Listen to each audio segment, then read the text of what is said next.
My golden child sister got herself arrested during my wedding, and then later out of anger revealed a dark family secret that almost destroyed my life. A few weeks before my wedding, my sister asked me if she could propose during the reception. But when I said no, she got our parents to show up at my door to yell at me. My mother went insane when I kept saying no and threatened to destroy my fiancé's dress, but I told her I would press charges if she did this. She started crying and asked if I would really do that to her. And when I said yes, she stopped crying and went back to screaming. They only left when I threatened to uninvite my sister, who actually promised she wouldn't propose at my wedding. But when my wedding came around, her boyfriend showed up in white.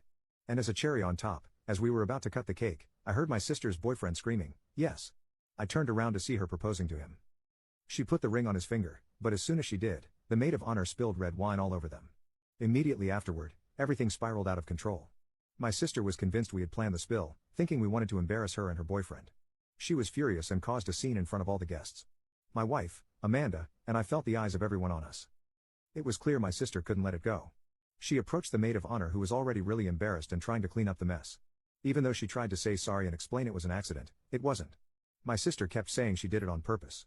She began yelling and cursing at her, then she began to cry. This caused even more people to get involved trying to calm things down. I jumped in trying to cool things off, but it just made her louder and more upset. Out of nowhere, she stepped right up to me and shoved me.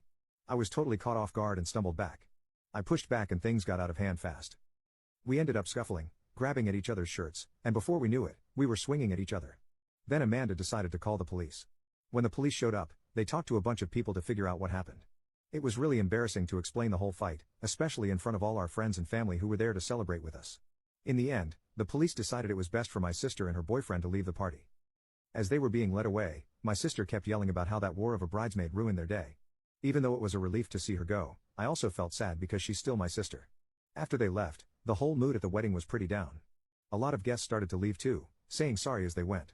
The morning after the wedding, my phone buzzing nonstop woke me up. It was my parents calling from their vacation in Italy. They had missed the wedding for their holiday, but my sister had already called them and told them her side of the story about what happened. From what they were saying, it was obvious my parents were on my sister's side. She's always gotten her way since she was the younger sister and baby of the family. They seemed disappointed in me and expected me to fix things. The whole conversation felt pretty one-sided. Mainly because they had only heard my sister's version of the story. This kind of thing isn't new. In our family, it's always been like her word gets more weight than mine. Not only that, my parents told me I had to bail out my sister, who had ended up spending the night in jail because once she was outside, she started arguing with the officers and acted like an a-hole to them. They also said I needed to replace her boyfriend's dress that got wine-stained during the wedding, which turned out to be the dress he was planning to wear at their own future wedding. We ended up in an argument and I brought up every time they were in her favor, but they didn't see my point of view. I told them how they'd always favored my sister since we were kids. Every Christmas, it was obvious she was the favorite because she got most of the gifts while I got less. Whenever she messed up, I was blamed since I was the older brother and supposed to set the example. This pattern continued into our teen years. I always had to include her in everything I did, which made it feel like I couldn't have my own life. She was always there. In that conversation, I realized I couldn't do this anymore, and I told them to keep me out of the current mess with my sister. I said they can go F off if they expected me to bail out my sister after she ruined my wedding. The other end of the line fell silent. They said they were coming back to the US that instant and hung up. They came back from their trip that day and immediately bailed out my sister themselves. I found myself in the kitchen getting breakfast ready for Amanda. I was still thinking about the call with my parents, but I pushed it aside to focus on making this morning special for her. When I walked into the bedroom with the tray, I saw Amanda sitting up with puffy eyes from crying the night before. I set the tray down and joined her on the bed, telling her about the call with my parents. She listened. I could see she was still hurt from our ruined wedding night. I told her that we wouldn't let them ruin today too.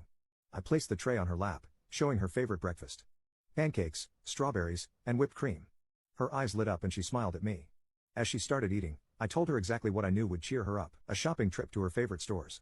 Amanda shook her head and said she'd love that. She was eyeing a new pair of shoes since the last time we left the mall, and I was going to get them for her. We spent the morning enjoying breakfast in bed. Later, we went out to Amanda's favorite shops. While Amanda was in the dressing room, I got a call from my sister. She was clearly drunk and started bragging. She told me our parents promised her a lot of money and valuable family property, making sure she'd get the family inheritance, not me. I asked her what she was talking about, and she said that the reason why I was jealous of her was because our parents would make sure she was set for life, and nothing that I could do would change that. She told me about $101,000 in the trust that Dad made for us, but it only had her name on in the will. She said she saw Dad's will and that they wouldn't be leaving me a dime. The call ended suddenly. And just as I was about to call back, Amanda came out of the dressing room. She asked if the dress made her look fat. I looked at her and saw how beautiful she looked. The dress fitting her perfectly. I smiled at her and I told her she looked stunning. I asked her if she wanted that one and if she was ready to go. I really wanted to go home at this point. She said we could get out of there, and we did. As we were driving home, Amanda seemed happier, and this made me content. When we pulled into the driveway, my heart sank.